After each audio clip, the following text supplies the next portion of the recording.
প্রিয় ছাত্রছাত্রী, ব্রাইট বাংলা পয়েন্টে তোমাদের সকলকে আবারও একবার স্বাগত জানাই। আজকে আলোচনা করব তোমাদের সামার প্রজেক্ট বিষয়ে। তোমাদের সপ্তম শ্রেণী বা অষ্টম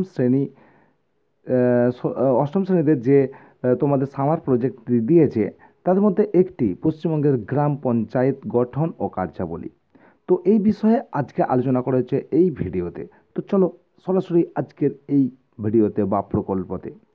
তো দেখো, প্রথম পেজ তোমরা একটা ফ্রন্ট পেজ যেটা করবে সেটা এইভাবে লিখবে। প্রথমে বিদ্যালয়ের নাম একটা বড় করে বিদ্যালয়ের নামটা তোমরা লিখবে, A4 সাইজ পেজ নেবে, তাতে লিখবে। তারপর সামার প্রজেক্ট বলে লিখে দেবে। তারপর নিচেতে লিখবে ছাত্র ছাত্রীর নাম, শ্রেণী, বিভাগ, রোল নাম্বার। তার যেটা রোল নাম্বার সেটা দিয়ে দেবে। আর একটা দিতে পারো বর্ষ বা সেশন, যেটা তোমাদের এই 25 সেশন 25 সালে চলছে, 2024 সালে সেশন। 24-25 বলা যায়, কিন্তু 25 বলা যাবে না, 24 সেশন এটা করে লিখে দেবে। যাই হোক, দরকার নেই কোনো, তোমরা যেটা লেখা আছে সেটাই লিখবে। তো এবারে সেকেন্ড পেজ থেকে লিখতে তোমরা শুরু করবে। ভূমিকা দিয়ে লিখবে পশ্চিমবঙ্গের গ্রামীণ স্বায়ত্তশাসন ব্যবস্থার ভিত্তি হলো পঞ্চায়েত ব্যবস্থা। 1870 খ্রিস্টাব্দে বঙ্গীয় গ্রামীণ চৌকিদারি আইনের মাধ্যমে গ্রামীণ স্বায়ত্তশাসনের যে যাত্রা শুরু হয়েছিল তা বিভিন্ন সময়ে বিভিন্ন পরিবর্তনের মধ্য দিয়ে বর্তমানের পঞ্চায়েত ব্যবস্থায় রূপান্তরিত হয়েছে। তারপর পয়েন্ট করবে পঞ্চায়েতের স্তর। পশ্চিমবঙ্গে পঞ্চায়েত ব্যবস্থার 3টি স্তর বর্তমান, যেমন গ্রাম পঞ্চায়েত, পঞ্চায়েত সমিতি এবং জেলা পরিষদ। কমা দিয়ে এগুলো লিখবে, আমার এখানে কমা দেওয়া নেই। তারপর গ্রাম পঞ্চায়েত, এখানে লিখবে পশ্চিমবঙ্গের স্ত্রীর হয়ে গেছে, ওটা পশ্চিমবঙ্গের ত্রিস্তর অর্থাৎ 3টি স্তর বিশিষ্ট পঞ্চায়েত ব্যবস্থার সর্বনিম্ন স্তর হলো গ্রাম পঞ্চায়েত। 1973 সালে পঞ্চায়েত আইন অনুসারে এই ত্রিস্তর বিশিষ্ট পঞ্চায়েত ব্যবস্থা প্রবর্তিত হয়েছে। এই আইন অনুসারে প্রতিটি জেলাকে কয়েকটি ব্লকে এবং প্রতিটি ব্লককে কয়েকটি গ্রামে বিভক্ত করা হয়েছে এবং প্রতিটি গ্রামে একটি করে পঞ্চায়েত ব্যবস্থা রাখা হয়েছে। পঞ্চায়েতের গঠন মূলত 5 থেকে 30 জন সদস্য নিয়ে গ্রাম পঞ্চায়েত গঠিত হয়। কোনো গ্রাম পঞ্চায়েতের নির্বাচিত সদস্য সংখ্যা কত হবে তা পশ্চিমবঙ্গের সরকার কর্তৃক একজন ভারপ্রাপ্ত আধিকারিক স্থির করে দেন, ওখানে দাঁড়িয়ে দিয়ে দেবে। তারপর 1992 সালের 73তম সংবিধান সংশোধন আইন অনুযায়ী প্রতিটি গ্রাম পঞ্চায়েতের মোট আসনের 1/3 আসন তপশিলি জাতি ও উপজাতিদের জন্য এবং 1/3 আসন মহিলাদের জন্য সংরক্ষিত হয়েছে।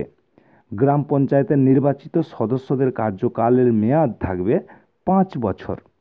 তারপর পালনীয় কর্তব্য, কি কি গ্রাম পঞ্চায়েত কাজ করে সেগুলো কর্তব্য, সেগুলো দেখো। 1 নম্বর দিয়ে লিখবে জনস্বাস্থ্য সংরক্ষণ, আবর্জনা অপসারণ, জল নিষ্কাশন এবং অপরিচ্ছন্নতা দূর করা হলো গ্রাম পঞ্চায়েতের অবশ্য পালনীয় কর্তব্য। এগুলো অবশ্য কমা দিয়ে লিখবে।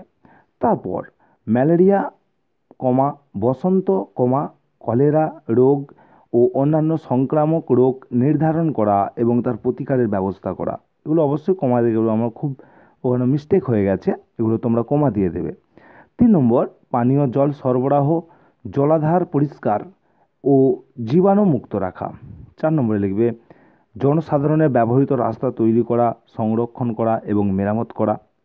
5 নম্বরে লিখবে স্বেচ্ছাশ্রম সংগঠিত করা, কর আরোপ করা এবং কর আদায় করা পঞ্চায়েতের অবশ্য কর্তব্য, পালনীয় কর্তব্য। তারপর অন্যান্য কাজ। এবার অন্যান্য কী কী কাজ করতে পারে পঞ্চায়েত, পয়েন্ট করে লিখবে 1 নম্বর দিয়ে, যে প্রাথমিক ও সামাজিক, কারিগরি ও বৃত্তিমূলক শিক্ষার ব্যবস্থা করা, গ্রামীণ ঔষধালয়, স্বাস্থ্যকেন্দ্র এবং মাতৃমঙ্গল ও শিশু মঙ্গল প্রতিষ্ঠা স্থাপন করা, খেয়াঘাট নিয়ন্ত্রণ করা, গবাদি পশুর উন্নততর প্রজনন ব্যবস্থা করা।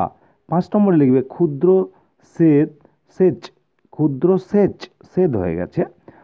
সেচ ও জলবিভাজিকার উন্নয়ন সাধন করা। এবারে ইচ্ছাধীন কাজ, ইচ্ছার অধীনে কী কী কাজ রয়েছে সেটা তোমরা দেখে নাও। ইচ্ছার অধীনে পঞ্চায়েত যে সমস্ত কাজগুলি করে থাকে সেগুলি হলো রাস্তায় আলোর ব্যবস্থা করা, বৃক্ষ রোপণ করা। 3 নম্বরতে লিখবে কূপ, পুকুর, দিঘি ইত্যাদি খনন ও সংস্কার করা। বাজার, হাট, মেলা স্থাপন ও নিয়ন্ত্রণ করা, দারিদ্র্য দূরীকরণ কর্মসূচি গ্রহণ করা প্রভৃতি। এইসব কাজগুলি পঞ্চায়েতের ইচ্ছাধীন কাজ।